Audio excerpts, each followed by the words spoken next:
अस्सलामुअलैकुम क्लास 8।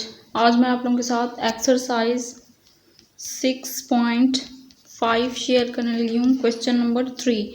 इस क्वेश्चन के हमने बनाने हैं फैक्टर 16x² y² -25 a² और b²।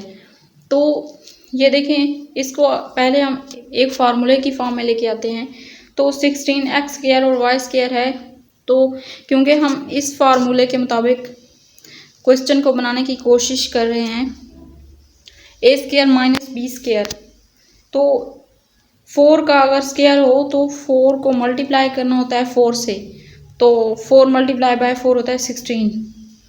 तो इसका जब हम स्क्वायर लेंगे, मतलब होल का स्क्वायर लेंगे, तो 4x और y फिर होल का स्क्वायर बना देंगे इसको, यानी कि इन दोनों का स्क्वायर भी बाहर आ गया और 4 का भी स्क्वायर बन गया ये बाहर होल का स्क्वायर। -5 का स्क्वायर क्या होता है? 5 का स्क्वायर इक्वल होता है 5 × 5 25। ये सारा मतलब 5 का स्क्वायर, ये 5 का स्क्वायर है 25। a एंड b साथ में लिखेंगे और होल का स्क्वायर a² - b²। अब a + b एक मरतबा लिखेंगे a + b और दूसरी मरतबा a - b।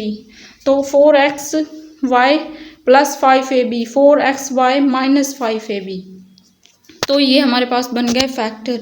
उम्मीद है कि आप लोगों को वीडियो पसंद आई होगी। अगर वीडियो पसंद आई है तो लाइक करें और अपने दोस्तों के साथ शेयर करें।